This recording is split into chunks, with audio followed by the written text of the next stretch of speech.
मुबारक आलमे इस्लाम को। जुल्वाए रहमत से रोशन कर दे हर एक शाम को।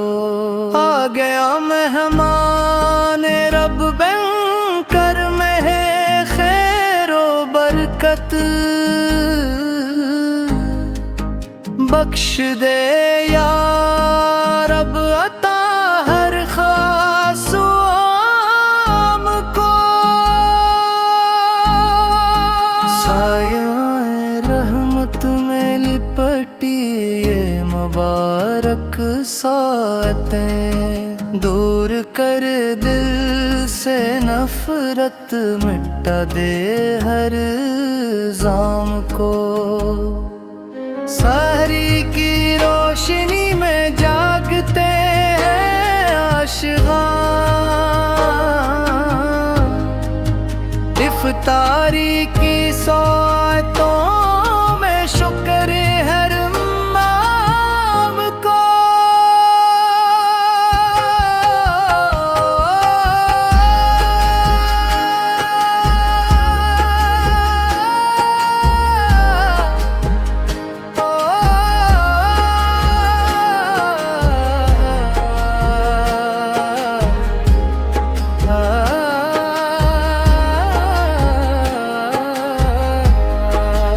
मस्जिदों में गूंजती है तेरी आयते मबीन,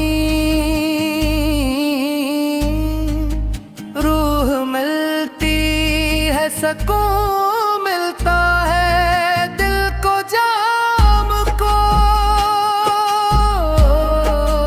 रोज़ादारों के लबों पर ज़िक्र तेरा या करीम, कबूलियत से सजा दे इनके हर पैगाम को। लैली दल कुदर आके देती है खुशी की बिशारत, एक शब में दे दिया 72,000 आम को। या इलाही बख्श दे उम्मत को इज्जत फिर से तो, जोड़ दे फिर से मोहब्बत के टूटे हर बाम को। हम गुनाहों में घरे हैं तो करम फरमा जरा, धूल दे आंसुओं से दिल के हर एक दाग खाम को। माह रमजान हो मुबारक आलमे इस्लाम को। नूर तक़वा से मातिर कर दे हर एक शाम